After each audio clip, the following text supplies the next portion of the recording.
Obrigado, queridos, por esse tempo de louvor e adoração. Você pode se sentar. Que bom que estamos aqui mais uma vez, né, com um grupo, mesmo que pequeno, mas é bom rever o rostinho dos irmãos e podermos começar a nos encontrarmos, né, com todos os cuidados devidos, mas é bom estarmos juntos. Eu queria fazer menção aqui da Ana e do Danilo, isso, que são amigos do Gustavo. Muito bem-vindos, viu? Prazerão ter vocês aqui com a gente. Viu, gente? Temos convidados aqui no culto hoje. Deus abençoe vocês. Queridos, nós estamos começando o mês de setembro, na verdade, hoje já é dia 6. E no mês de setembro, né, já há alguns anos, se estabeleceu uma campanha de prevenção contra o suicídio. Na verdade, eu também queria chamar aqui uma campanha para a vida. E nós, como igreja, não podemos ficar fora disso, especialmente nesses momentos que nós estamos vivendo.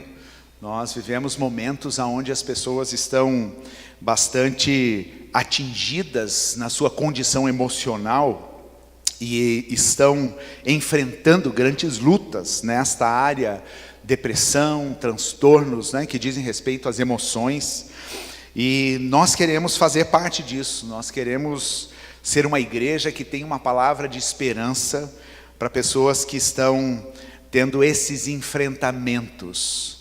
Eu já estava ouvindo e lendo alguma coisa nesse sentido, e eu assisti uma live que aconteceu agora no dia 1º de setembro, para bombeiros do estado de São Paulo, e bombeiros e policiais militares, falando a respeito disso, né? Porque são pessoas que também diretamente estão envolvidas, né, com esta questão de socorrer e ajudar pessoas que atentam contra a sua própria vida. E quem falou nessa live foi o Dr. Augusto Cury, que é um médico psiquiatra cristão e que fala muito nessa área emocional.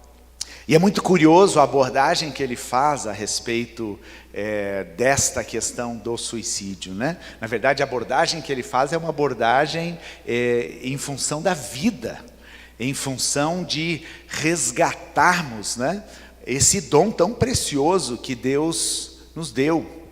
Mas a gente sabe que pessoas entram nesse espiral de emoções e de pensamentos que vão crescendo e chegam a um ponto, muitas vezes, irreversível e trágico. Mas nós, como igreja, queremos estender um braço de ajuda, né? Nós queremos dizer para essas pessoas que nós nos importamos com ela, né? Nós queremos oferecer um ombro, oferecer um ouvido para ouvir pessoas que passam por este sofrimento psíquico.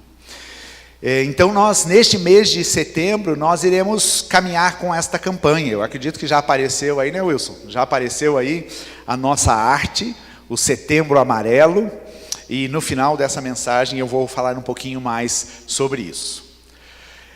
Então, baseado nisso, antes de ler o texto bíblico, né, algumas informações e estatísticas que eu andei colhendo a respeito dessa questão do suicídio, né?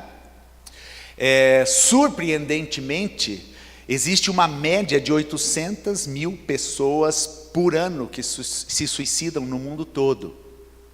800 mil pessoas por ano. O suicídio, então, hoje é um problema muito mais sério do que a Covid, porque por anos pessoas têm tirado a sua própria vida. Uma estatística diz que no ano 2000 especificamente, 1 milhão de pessoas atentaram contra a sua própria vida e tiraram a sua própria vida. E a gente tem percebido pelas redes sociais como isso tem chegado tão perto de nós, não é verdade? O ano passado, nós no grupo de pastores, nós notificamos ali no nosso grupo vários pastores e pastoras que cometeram suicídio. Vários líderes importantes que tinham um ministério importante na igreja chegaram a este ponto. Então, este é um tema muito presente, é um tema muito importante para nós atentarmos e conversarmos. O Brasil tem 11 mil suicídios por ano. E isto ocupa, então, a quarta causa da morte entre pessoas da faixa etária de 15 a 29 anos. É o quarto caso de morte entre pessoas de 15 a 29 anos. A cada 40 segundos uma pessoa se suicida. E eu fui fazer a conta, ver se era fato isso. São 2.160 pessoas se suicidando por dia no mundo. E isso vai totalizar aí por volta de quase 800 mil por ano. E cada suicídio tem um impacto muito sério e muito forte para as pessoas que estão ao redor. A estatística conta que pelo menos 6 pessoas são impactadas de uma forma muito intensa com o suicídio de alguém próximo ou da família. Ele causa um impacto psicológico, ele causa um impacto social, que são muitas vezes imensuráveis dentro da nossa sociedade. E a depressão é a maior causa, é a causa mais comum que leva uma pessoa a atentar contra a sua própria vida.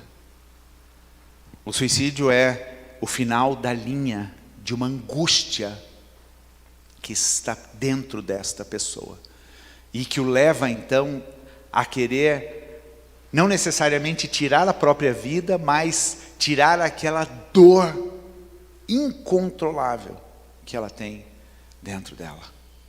E a gente sabe muito bem, e essa é preocupação de alguns médicos desta área que fala de saúde mental e psicólogos, que estes dias que nós estamos vivendo de pandemia são dias muito férteis para produzir problemas emocionais nas pessoas, não é verdade? Você não está sentindo emocionalmente o impacto desses dias? Eu estou. Estava conversando com o Chico agora um pouquinho antes de começar, ele também compartilhou algo comigo. É uma mistura, né, de algo emocional que mexe dentro da gente com tantas mudanças. Também existe o aspecto espiritual que nós enfrentamos diante desta guerra. Então todos nós somos afetados emocionalmente nestes dias que nós estamos vivendo. E casos então de depressão, de transtornos e até mesmo de suicídio, eu acredito que estejam aumentando bastante nesses nossos dias. Em função disso, este tema já se tornou um tema importante para a saúde pública. E a saúde pública tem mudado muito dos seus procedimentos em termos de tratar pessoas com estas questões emocionais. Há muitos anos atrás foi lançado um Centro de Valorização da Vida, o CVV, que tem como número 188, né? Disque 188, para você poder receber alguma ajuda se você está então passando por este sofrimento e esta angústia, ou então se você conhece alguém que está nesta condição. O Instituto Schaffer, ele fez uma pesquisa a respeito de saúde mental de líderes religiosos. E sabe o que eles observaram? 70% de líderes religiosos, mais especificamente pastores, sofrem em algum grau de depressão. 71% desses mesmos pastores se sentem esgotados física e emocionalmente. 80% deles afirmam que o ministério pastoral afetam negativamente o seu relacionamento familiar. E 70% desses pastores pesquisados dizem não ter um amigo próximo. Esta é a realidade que nós estamos vivendo. É este mundo que nós estamos vivendo que causa esta opressão dentro da nossa alma. Então essa é a realidade e nós não podemos como igreja ignorar isso. Nós não podemos como igreja Fechar nossos ouvidos ou os nossos olhos para situações que às vezes estão muito próximas a nós. Enquanto eu pensava nesse tema, e na verdade eu quero focar na vida e não na morte, mas só para fechar essa introdução, eu me lembrei de várias situações no meu tempo de ministério, onde eu fui colocado numa situação para socorrer alguém que estava vivendo esta angústia do atentado à própria vida. E eu me lembro quando eu tinha por volta de 18, 19 anos, eu fui chamado por vizinhos nossos. Eu e minha mãe fomos chamados porque a gente evangelizava essa família, porque um dos parentes que havia vindo de São Paulo estava se matando exatamente naquele momento. E aquela cena ficou na minha mente. Nós literalmente socorremos uma pessoa que estava atentando contra a própria vida. Me lembro lá no Rio de Janeiro, no nosso ministério, quando éramos missionários lá, de pessoas que se envenenavam, né, tomavam veneno de rato, né? A primeira grande causa é a depressão, a segunda causa é essa ingestão, né, de medicamentos, né, para tentar cessar a vida. Então eu fui lembrando de várias situações assim. E nós como igreja precisamos de fato ter uma palavra, ter um ouvido para ouvir, um ombro para oferecer para as pessoas que passam por esta angústia. Então aqui eu coloco um ponto nessa realidade que nós vivemos. E agora nós vamos para a palavra de Deus, que é aquela que nos dá vida, né? Que é aquela que tem resposta para estas situações. E eu quero que nós como igreja não vejamos isso meramente como uma situação que está crescendo e aumentando sem nos posicionarmos, sem irmos em direção a estas pessoas. Porque o que falta para uma pessoa que chega neste limite, neste ponto, é algo fundamental, que é um propósito para a vida.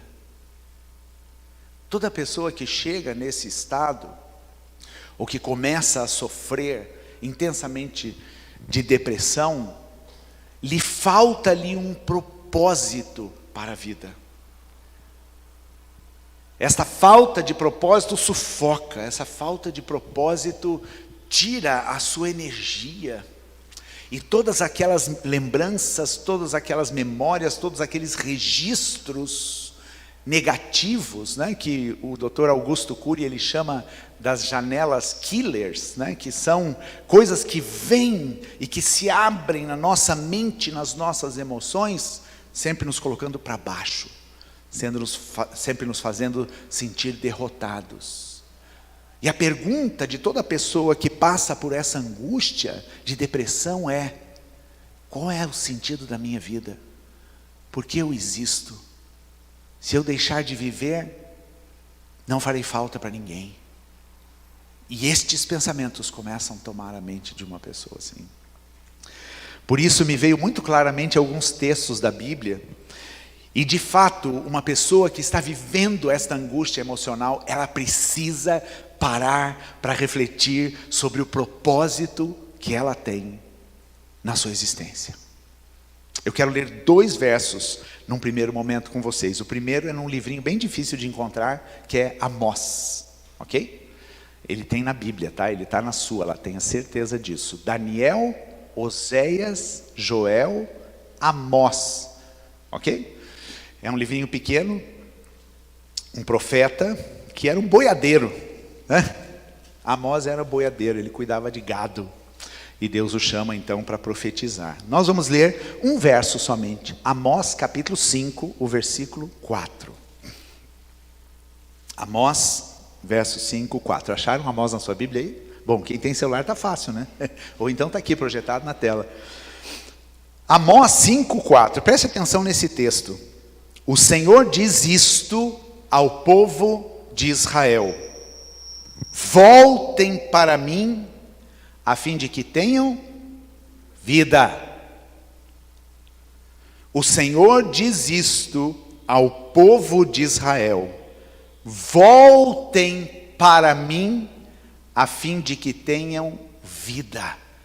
Uma outra tradução diz assim: buscai-me e vivei. Buscai-me e vivei. E o outro texto, que esse eu tenho certeza que você conhece até de memória, João capítulo 10, verso 10. Palavras de Jesus. João 10, 10 diz assim, Jesus falando: o ladrão só vem para roubar, matar e destruir. Mas eu vim para que as ovelhas tenham vida e vida completa. Numa outra tradução diz: para que tenham vida e vida em abundância. Eu vim para que tenham vida em abundância. Eu quero então, baseado nesses dois versículos, compartilhar com vocês algumas coisas relacionadas a este propósito para a vida. E talvez a primeira pergunta que eu faça para vocês que estão aqui, para vocês que estão nos assistindo: você tem um propósito claro para a sua vida? Você já respondeu algumas perguntas básicas da nossa existência, que são: quem eu sou? De onde eu vim? Para onde eu vou? Quem nunca fez essas perguntas? A fase que a gente começa a fazer essas perguntas é lá na adolescência, né? Eu lembro que na minha adolescência eu tive uma crise existencial, querendo entender o mundo, querendo entender o propósito da minha vida, querendo entender essa fé que minha mãe e minha avó tinham transmitido para mim, mas que não fazia muito sentido. São as chamadas perguntas ontológicas, né? Que falam da existência. Todo ser humano precisa entender isso. Porque a partir do momento que você entende o propósito para a sua vida, você vai viver.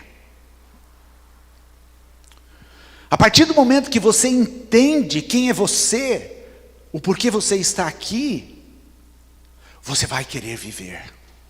As pessoas costumam dizer, geralmente a gente ouve isso quando alguém parte, né? Ou então em velórios, nós pastores que frequentamos bastante esses ambientes, né? As pessoas dizem assim: pois é, ela cumpriu a sua missão, porque acabou o tempo dela. Mas será que simplesmente pelo fato de acabar o tempo significa que ela cumpriu a missão? Não necessariamente. Não necessariamente. De fato nós temos uma missão, nós temos um propósito. Você acha que você está aqui por acaso, meu querido? Que você foi assim alguma coisa aí da natureza, e de repente você está aqui vivendo um dia atrás do outro? Ainda mais nós que cremos, ainda mais nós que somos levados à fonte desta vida, ainda mais nós que ouvimos Jesus dizendo: eu vim para que vocês tenham vida, mas não é pouca vida, não é vida meia boca, é vida em abundância. Ainda mais nós que cremos nessa palavra, que ouvimos essa palavra de Deus: buscai-me e vivei. Nós fomos criados para um propósito. E essas perguntas, quem eu sou, de onde vim, para onde eu vou, elas dizem respeito ao propósito da vida, e nós precisamos ter resposta para isso. Eu sei de onde eu vim, eu sei por quem eu fui gerado, eu sei por que eu estou aqui, e principalmente eu sei para onde eu estou indo. Isso tudo fala da eternidade, porque eu e você não fomos criados só para viver esse curto período de tempo aqui nesta terra. Aliás, há um texto lá em Eclesiastes que eu gosto bastante, que diz assim: Deus fez tudo formoso e colocou a eternidade no coração do homem. Você sabe que você é eterno, não sabe, Val? Ju, Alze, nós sabemos que nós fomos criados para a eternidade. Nós não fomos simplesmente criados para viver estes dias que a Bíblia vai falar que são tão passageiros, que é como uma florzinha que nasce E depois, com o calor do sol, ela murcha. Ou como orvalho, ou como um sopro. A Bíblia fala que a vida neste mundo, ela é assim, ela é passageira, ela é rápida. Mas a vida que Deus tem para nos dar, e aí está o propósito da vida, é vida eterna. Vida abundância não é somente para esses dias. Vida abundante é para estes dias e para toda a eternidade. Agora, nós temos uma escolha para fazer.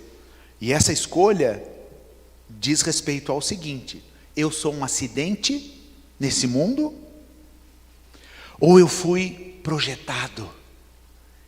Eu fui gerado em Deus. Deus pensou em mim. Eu fui formado pelas mãos dele. Uma pessoa que chega a atentar contra a própria vida, você concorda comigo que ela não vê esse valor, ela não consegue entender que há um propósito, que ela foi criada por Deus, como diz o Salmo 139, que Deus escreveu cada um dos nossos dias. Você já pensou nisso? Os dias que você vive foram escritos pelo Pai. Ele conhece cada um deles. Ele te criou do jeito que você é. Desde a sua fisionomia até a sua família, o contexto em que você nasceu. Não importa. Todos nós somos iguais. Perante Deus, todos nós somos iguais. E o desejo de Deus é que a gente possa entender que Ele tem um propósito. Que Ele tem um propósito para a nossa vida. Agora, eu preciso de fato parar e refletir sobre isso. Quais são os pensamentos que vêm na minha mente? Que eu sou um simples acidente? Que eu nasci num contexto de uma família que não me ofereceram nada? Que eu vivi uma realidade de vida que sempre me colocou para baixo? Ou eu vou escolher crer naquilo que a palavra de Deus me diz? Ou eu vou escolher levantar os meus olhos e pensar, há um Deus aí, que me criou, e que tem um propósito eterno para a minha vida. O Rick Warren escreveu um livro que foi um best-seller, há talvez umas 2 décadas atrás. Ele se chamava Uma Vida com Propósito, né? Agora, acho que tem outro nome, né? Para que você veio, alguma coisa assim. E neste livro ele cita uma frase, ele diz assim: a maior de todas as tragédias não é a morte, mas a falta de um propósito na vida. A maior de todas as tragédias não é a morte, mas é viver sem propósito. E viver sem propósito me leva para a morte. Jesus diz: mas eu vim para que tenham vida, e vida completa. Deus tem um motivo e um propósito para tudo aquilo que Ele cria. Quando Deus criou, a gente vai lá em Gênesis e a gente lê Gênesis. A narrativa da criação é uma coisa tremenda e maravilhosa. Deus criando o universo. E Deus dando sentido e propósito para este universo. E em 5 dias Deus cria tudo aquilo que a gente vê hoje. Não é maravilhosa essa natureza? Não existem coisas tão lindas que Deus criou. Agora, para que Ele criou isso? Para que no 6º dia da criação, ou seja, o último dia da criação, Deus criasse quem? O homem e a mulher. Para que naquele dia Ele coroasse a sua criação. Esta é uma expressão que a gente lê em alguns livros antigos de teologia, que a humanidade, eu e você, nós somos a coroa da criação, a cereja do bolo, sabe? Só que hoje a gente está vivendo uns movimentos tão esquisitos, né? O ser humano é complicado, né? Porque hoje o ser humano está querendo defender esse meio ambiente, essa natureza, e tem gente aí que se levanta nesta causa, não está nem aí com o ser humano, mas está preocupado com a criação. Essa criação foi dada para o homem governar, para o homem desfrutar. Nós somos a cereja do bolo. E Deus nos criou para um propósito, e o propósito pelo qual Deus nos criou é para que nós pudéssemos glorificá-lo. Tudo aquilo que Deus cria glorifica a Ele. Até mesmo quando um ateu, uma pessoa que não teme a Deus, se depara, por exemplo, com estas montanhas que nós temos aqui na América Latina, né? Com a Concagua, que é a maior montanha que existe aqui na nossa região, olha para aquilo e se espanta e admira, porque isso é muito majestoso, isso é muito grande. Quando a gente assiste a pôr do sol em alguns lugares, né? O ano passado, Cristina e eu tivemos o privilégio de conhecer João Pessoa, e lá tem um pôr do sol famosíssimo, lá na Praia do Jacaré, né? Que não é praia, é um rio e não tem jacaré, mas enfim, chamam assim, né? E lá tem um cara, um senhor que por décadas ele toca o bolero de Ravel no saxofone, num barquinho.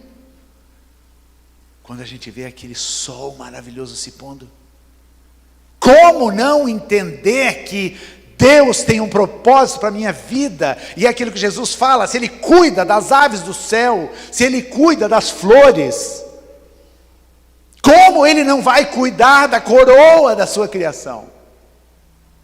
Como Ele não vai cuidar de mim e de você? Mas tem muita gente que não conhece esse propósito. Tem muita gente que não crê que tenha sido criado para este fim. E por isso então sofrem nas suas emoções. E chegam muitas vezes ao limite. Deus é perfeito em tudo que Ele faz. E Ele faz tudo formoso. Então eu vou te dar uma tarefinha de casa. Amanhã cedo ou hoje, quando você chegar em casa, você vai olhar no espelho e falar: como eu sou lindo. Hã? Não, gente, eu não estou falando. A autoajuda fica pegando essas falhinhas e fala: vá no espelho de manhã, fale 20 vezes: eu sou lindo, eu sou lindo, eu sou lindo. Não é isso, tá, gente? É você pensar em Deus. É você pensar no seu Criador. E você perceber como Ele te fez de uma maneira tão formosa. A gente sempre ensinou isso para as nossas filhas. Chega uma fase que daí quer pintar cabelo. Se tem cabelo liso, quer encrespar, né? Quer deixar ondulado, né? Se tem cabelo ondulado, quer cabelo liso, né? Se é loira, quer ser morena. Se é morena, quer pintar de cor-de-rosa, né? E elas sempre queriam, e sempre quando elas falavam sobre isso, eu tinha uma oportunidade para falar: foi Deus que fez você assim. Aquela musiquinha que a gente canta, né? Se Deus me fez assim, assim vou louvar. Foi assim que Deus fez. Não existem esses padrões de beleza que o mundo caído aqui estabelece aos olhos do nosso Pai do céu. Você e eu fomos criados para um propósito. Você que está me ouvindo aí, talvez que vai ouvir essa mensagem nas próximas semanas, você foi criado para um propósito. Você é feitura da mão de Deus, a Bíblia diz isso. Você não é um acaso. Independente da sua história, você não veio à existência por um acaso, mas porque Deus, o Criador, te gerou. Agora tem uma coisinha importante nessa história.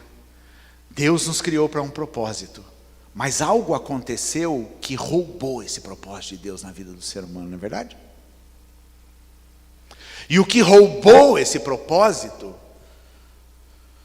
do homem foi o pecado. Hoje, quando a gente fala dessas questões emocionais, né?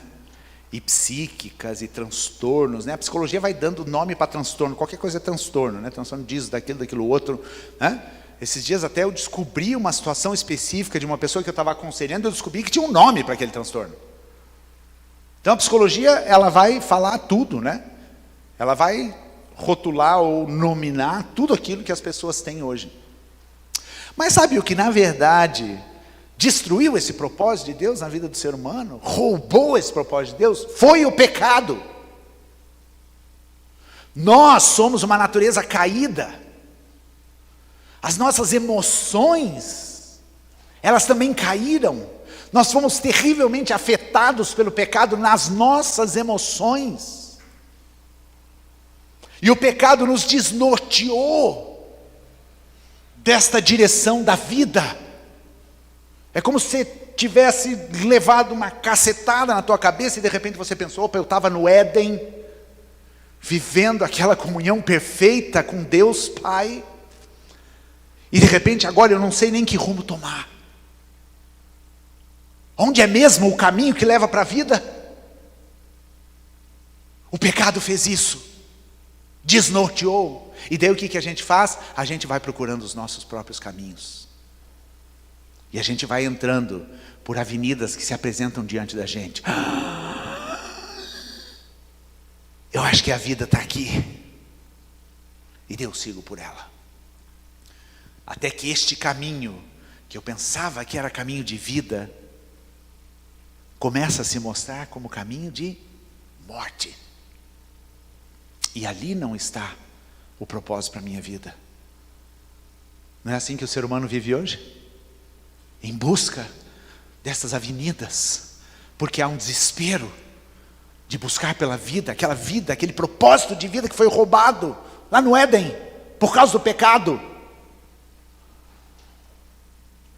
Então quer dizer, enquanto uma pessoa não chega a esta consciência de que esse propósito de vida foi roubado dele, e ele precisa tê-lo de volta das mãos do próprio Criador,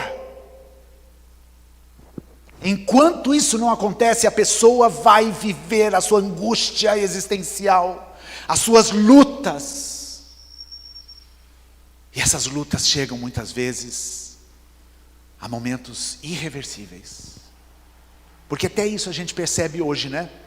Há um tempo atrás, ouvindo alguma coisa sobre isso, pessoas me falaram que hoje tem vídeos, teve até uma série, que eu nem vou lembrar qual o nome, 13 Razões, né, parece, não sei. É uma série aí que foi feita para adolescentes, uma apologia ao suicídio. Brincadeiras que acontecem dentro da internet, levando adolescentes a tirarem a sua própria vida. Eu vou olhar isso como o quê? Como algo cultural? É o momento que a gente está vivendo, é a sociedade, são as evoluções do ser humano e das suas mazelas e dos seus problemas? Onde que está a raiz de tudo isso? No pecado. Porque este texto que Jesus diz, mas eu vim para que tenham vida, ele começa dizendo, o ladrão vem para fazer o quê? Matar, roubar e destruir. Não é pouco não a função desse ladrão. E aqui na verdade a gente atribui a esse ladrão o Satanás, mas o que Jesus está falando aqui são de pastores mercenários, de pastores que não estão preocupados com a vida das suas ovelhas. Pastores que têm interesse em pastorear a si mesmo e não cuidar do outro. Então o ladrão aqui representa isso, esse mau pastor, que ao invés de te levar por caminhos tranquilos, pastos verdes e águas frescas e lugar de proteção, é o pastor que vai te levar para as enrascadas, que vai te levar para os caminhos de morte. E logicamente isso tem tudo a ver com o diabo, né? No fim, quem é o pastor do mal mais terrível, né, da história? É Satanás. E de fato ele não tem interesse nenhum que eu e você descobramos o propósito da vida.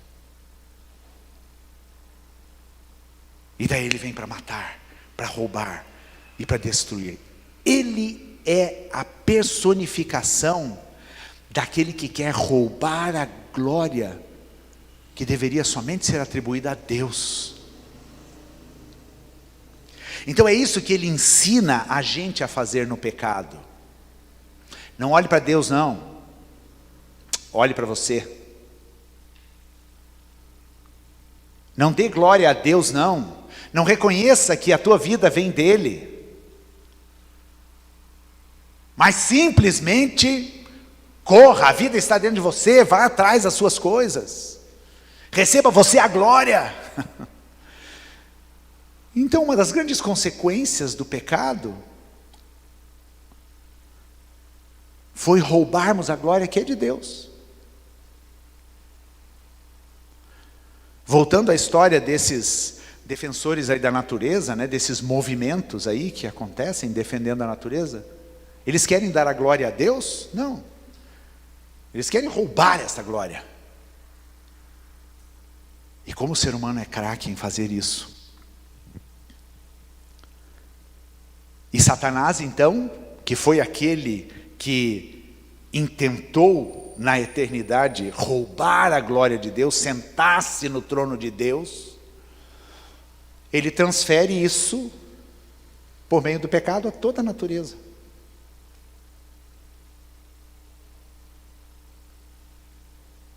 Então a gente precisa pensar sobre isso. Eu só vivo no propósito de Deus quando eu dou glória a Ele. E daí algumas pessoas dizem, será que Deus tem problema de autoestima, né? Precisa sempre ficar recebendo glória. Não, é a lei natural da vida. Ele foi o nosso Criador. A partir do momento que nós entendemos que nós somos criados por Deus e fomos regenerados por Deus em Jesus Cristo e temos essa vida plena, o que é a coisa mais natural deste mundo? Dar a glória a Ele. Por isso que essa é uma expressão tão fácil, né, da gente ouvir na boca de um cristão. Glória a Deus. Glória a Ele. Por quê? Porque a gente entende soberania, porque a gente entende o propósito da nossa vida, e porque a gente não quer roubar uma glória que não é nossa. Então o pecado é roubar essa glória de Deus. E daí, como isso se manifesta, você pode fazer uma lista infinita de maneiras como o homem rouba a glória de Deus. Mas pecado é roubar a glória de Deus. E daí então aqui nós temos uma outra decisão. A primeira decisão é, eu sou um acidente ou eu sou feitura das mãos de Deus e tenho um propósito para a minha existência. Agora a segunda decisão que você vai ter que tomar a respeito dessa glória que foi roubada por nós mesmos, desse propósito que foi roubado por causa do pecado, é, a partir de hoje, para quem eu vou viver? Eu vou viver para mim mesmo? Ou eu vou viver para aquele que me criou? Para o meu Deus, que é a fonte de tudo aquilo que eu preciso. E esta é uma decisão que nós precisamos fazer, mesmo enquanto cristãos, todos os dias da nossa vida. Porque o pecado ainda continua agindo, né? Então eu preciso continuamente, para viver esse propósito de Deus, cada dia me levantar e dizer, Senhor, eu decido viver para o Senhor, para a tua glória, e não para mim mesmo. É por isso que quando Jesus fala do discipulado, que ele disse, alguém quer me seguir, faça o quê? Negue-se a si mesmo, tome a sua cruz e me siga. Venha receber a vida que eu estou dando, porque aquilo que você tem na sua vida não vai te levar a nenhum lugar, ou melhor, vai te levar por caminhos de morte. Então siga o caminho que é o caminho de vida. Eu sou o caminho, a verdade e a vida, e ninguém vem ao Pai se não for por mim. Às vezes a gente confunde o ser bem-sucedido com o cumprir o propósito de Deus na vida. O fato de você ser bem-sucedido em todas as áreas da tua vida não significa que você está cumprindo o propósito de Deus. E eu já vi muitas pessoas que, aos olhos humanos, eram super bem-sucedidos, mas sofriam desta angústia porque não entendiam o propósito de Deus para a sua vida. Você já ouviu falas assim: eu não sei por que Ele tirou a vida dele. Ele era uma pessoa tão bem-sucedida. Ele tinha uma família que amava. Ele tinha recursos financeiros. Ele tinha uma profissão. Este mal aflige todos. Então, o ser bem-sucedido não necessariamente significa entender o propósito da vida. Quem cumpre o propósito, quem entende o propósito da vida, com certeza é bem-sucedido. Mas nem todo mundo que é bem-sucedido entendeu o propósito da sua existência. E por fim, a última consideração que eu quero falar sobre isso, é então, se este propósito existe, se esse propósito foi roubado pelo pecado, como que eu posso conhecer? Como eu posso reaver esse propósito de novo? Como eu posso agora viver uma vida que agrade a Deus? A gente ouviu semana passada. Como eu posso viver no centro da vontade de Deus? Como eu posso viver para a glória dEle? E veja, isso tudo é um caminho de volta às origens. O que Jesus veio fazer por nós, quando Ele diz: eu vim para que vocês tenham vida e vida em abundância, Jesus está querendo nos levar de volta lá para o Éden, para aquele lugar perfeito, para aquele relacionamento perfeito com Deus, para nós voltarmos a ser aquilo para o qual nós fomos criados. Eu entendo isso. A minha caminhada é uma caminhada para trás, olhando para Jesus como aquele homem perfeito, que enfrentou as suas lutas, que teve as suas dores, mas que sabia muito bem o propósito da sua existência, e viveu para este propósito, e cumpriu esse propósito diante do Pai. Como você vai descobrir esse propósito para a sua vida? E a resposta é uma só: num relacionamento verdadeiro e sincero com Deus, você e o Pai. Neste relacionamento de intimidade, nesse relacionamento profundo com Deus, esse Deus que ouve as minhas angústias, esse Deus que me conhece do avesso. E isso não tem nada a ver com religião, ok? O fato de você estar aqui, ou você dizer que você frequenta a religião A, B, C, D ou E, não tem nada a ver com entender o propósito de Deus para a sua vida. Nós vemos com muita surpresa que hoje muitas pessoas que se dizem cristãs, e até mesmo líderes e pastores, têm atentado contra a própria vida. Tem alguma coisa errada nisto, não é verdade? Tem alguma coisa errada nessa história. Então eu entendo o propósito da minha vida no meu relacionamento íntimo, eu e Deus. Chegou uma fase da minha vida que eu achava que eu podia esconder de Deus algumas coisas. Daí eu vestia aquela roupa de ver Deus. O Chico que diz isso, né? Era o Kleber que falava isso, né? Você colocava a roupa de ver Deus, e daí você vai para Deus com aquele... Já tem até um ar assim, né, espiritual, uma voz. E de repente a minha consciência começou a me inquietar e pensar: Reinaldo, né? Você acha que Deus não te conhece do avesso? Você acha que Ele não sabe o que passa pela sua cabeça? Você acha que você não vai dar uma driblada em Deus assim, tipo, né? Tentando mostrar uma coisa que você não é? Eu fui extremamente confrontado na minha vida. Até o momento que eu comecei a entender, tem um texto na Bíblia que fala que os olhos do Senhor estão em todo lugar. O Senhor nos vê.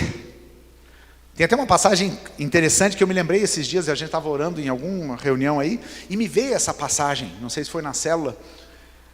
Tem um nome de Deus no Antigo Testamento, lá em Gênesis, que fala: o Deus que me vê. Ber Laai Roi. E sabe quando ele se revela, para quem ele se revela dessa maneira? Para Agar. Lembram de Agar? Agar era escrava de Sara, né? Que teve um filho com o patrão, Ismael. Mas daí chegou uma hora lá, a Sara ficou com raiva de Agar e deu a conta para Agar. E daí Agar sai com seu filho Ismael, sem rumo, porque a escravidão naquela época era um vínculo, era o sustento, era a vida. E Sara mandou embora, e Agar vai para o deserto, vendo seu filho. E ela diz que dá um pouco de água para o menino, toma um pouco de água, e ela diz que ela se assenta ali esperando a morte.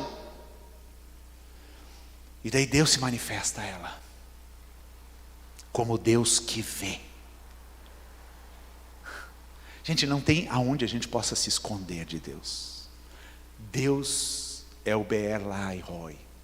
É o Deus que me vê, te vê do avesso.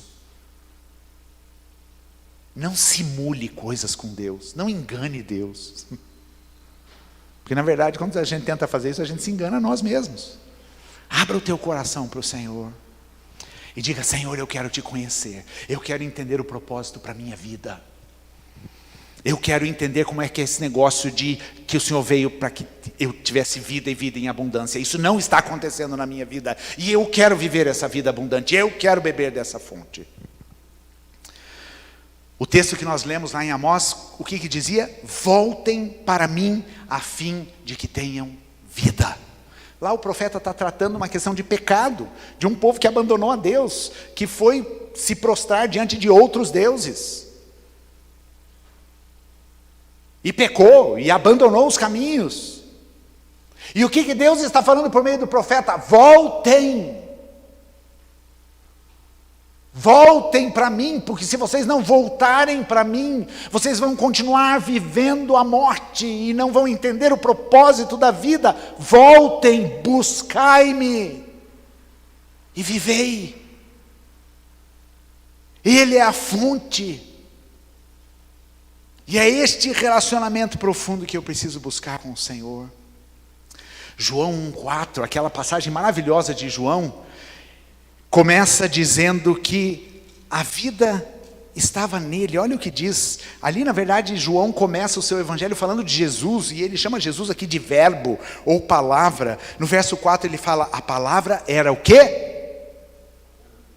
De novo, a palavra era fonte da vida. Fonte da vida. E essa fonte não se esgota. Não adianta a gente ir beber em outras instâncias.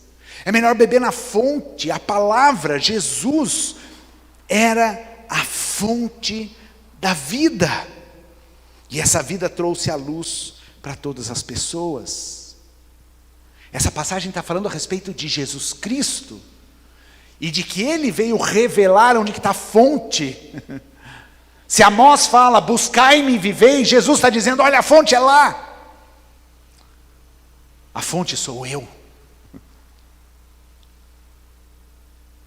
E essa é a maneira que Jesus revela o Pai para nós.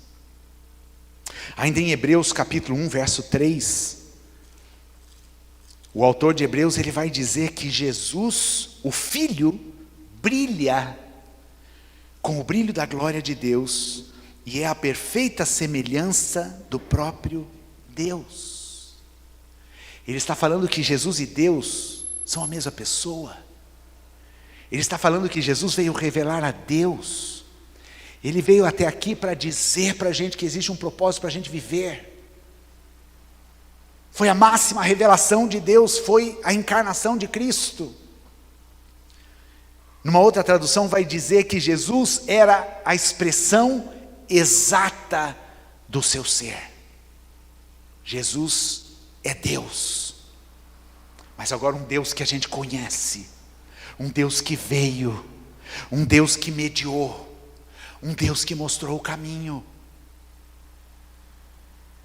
Ninguém pode conhecer a Deus se não for por meio de Jesus Cristo. Quando as pessoas falarem para você, eu conheço a Deus, você pergunta, Por meio de quem? De Jesus? Você conhece Jesus? Ah não, Jesus não ouvi falar muito, mas Deus eu conheço. Então não conhece Deus. Nós conhecemos a Deus por meio de Jesus Cristo. E lá em Colossenses, e eu quero encerrar com esse texto, Colossenses 1 também tem um texto maravilhoso de Paulo falando a respeito de Jesus Cristo. E ele diz lá a partir do verso 15, ele, Jesus, o primeiro filho, é a revelação visível do Deus invisível. Ele é superior a todas as coisas criadas, pois por meio dele Deus criou tudo no céu e na terra, tanto o que se vê como o que não se vê, inclusive todos os poderes espirituais, as forças, os governos e as autoridades. Por meio dele, para ele, Deus criou todo o universo. Antes de tudo, ele já existia, e por estarem unidas com ele, todas as coisas são conservadas em ordem e harmonia. Gente, esse texto é muito profundo. De novo, Paulo vai dizer que Jesus é a expressão exata de Deus. Ele vai dizer que por meio de Jesus, Deus criou todas as coisas. Jesus foi aquela palavra dita no início do mundo: haja luz, haja sol, haja lua, haja separação, haja vida no homem. Jesus deu origem, Jesus foi o meio pelo qual Deus criou todo o universo. E agora ele diz aqui, antes de tudo ele já existia, ou seja, Jesus era pré-existente com Deus, desde a eternidade, portanto, ele é o próprio Deus encarnado. E diz, e por estarem unidas com ele, todas as coisas são conservadas em ordem e em harmonia. Em Jesus nós podemos colocar a nossa vida em ordem. A nossa vida só pode ser plenamente harmônica se nós estamos nele. Esta foi a obra da cruz. Nos trazer de novo ordem para o nosso caos. E assim como Deus pôs ordem no caos que era o universo antes de ser criado, Ele agora põe ordem no nosso caos por meio de Jesus Cristo. E a ordem é exatamente nos fazer entender quem somos, de onde viemos e para onde vamos. O conhecimento do propósito de Deus para a nossa vida tem a ver com redenção. Ninguém conhece o propósito da sua existência se não for por meio da redenção em Jesus. Por isso, a maneira que nós temos para ajudar pessoas que estão neste nível de sofrimento é mostrarmos Jesus. E dizermos que unicamente por meio de Jesus ele consegue entender um propósito para a sua vida. Porque foi um Deus que veio e que veio para curar, e que veio para transformar, e que veio para restaurar, e que veio para nos ensinar o propósito da vida. E isso não é somente para esta vida, mas por toda a eternidade. Por toda a eternidade. Querido, você foi criado para um propósito, porque tudo que Deus faz, Ele tem uma razão de ser. Existe um propósito na sua vida único, para o qual o Senhor te criou. Ele estabeleceu isso na sua vida, mas o pecado roubou. O pecado confundiu a sua mente. O pecado distorceu a imagem desse Deus. Mas aí veio Jesus. E Jesus nos restaura de novo. Jesus nos traz para perto. Jesus nos faz olharmos para o espelho e dizermos: eu sei que eu pertenço a Deus e eu tenho um propósito na minha vida. Você conhece o propósito da sua existência? Você conhece a razão pela qual você está nesse mundo? Você tem vivido de acordo com esse propósito? Que a gente possa abrir nosso coração, não importa a tua condição, né? Se você tem 50 anos de convertido, não. O ponto importante é entender esse propósito e viver para Ele. Isso traz sentido para a nossa vida. E é tudo isso que o ser humano precisa hoje. Uma razão para viver. quem tem razão para viver não vai atentar contra a própria vida. E nós estamos aqui hoje como igreja para abençoar a vida dessas pessoas. Eu vou pedir para o Wilson colocar de novo a nossa arte ali. Nessa arte nós temos o WhatsApp da Manaim. E nós estamos com uma equipe de pastores e psicólogas que estão dispostas a conversar com aqueles que querem descobrir o propósito da sua vida, que talvez estejam em sofrimento, que talvez estejam com pensamentos que cogitem cessar esta dor e esta angústia que está dentro do peito. E nós queremos dizer para você que o único que pode arrancar isso e mudar radicalmente a tua vida, a tua história, a tua existência é Jesus Cristo. É por meio dele. Ele morreu naquela cruz para que você tenha vida. Então, gente, vamos divulgar essa mensagem. Vamos divulgar essa arte para pessoas que você conhece que estão em sofrimento assim. E vamos orar para que muitos frutos sejam colhidos para a honra e glória do Senhor. Vamos orar? Obrigado, Pai, pela Tua palavra ser tão clara, Jesus. Obrigado porque o Senhor veio até nós. Não somos nós que vamos até o Senhor. É o Senhor que veio, é o Senhor que nos redimiu, é o Senhor que nos devolveu o propósito da nossa existência, é o Senhor que nos fez entender a razão pela qual nós estamos nesse mundo, a razão pela qual vivemos. A gente sabe, Deus, que é uma luta intensa que se trava dentro da nossa alma, mas nós declaramos aqui que a morte e o poder da vida que ressuscitou Jesus dentre os mortos, é isto que transforma a nossa história, os nossos caminhos. É isso que nos dá sentido e significado à nossa vida. Pai amado, que essa palavra possa nos levar a essa reflexão. E que Deus, a gente possa de fato responder: eu sei porque eu estou aqui. Eu entendo o propósito da minha vida. E eu vivo intensamente para este propósito. Em nome de Jesus, nós oramos e pedimos isso. Amém. Amém, queridos. Deus abençoe vocês.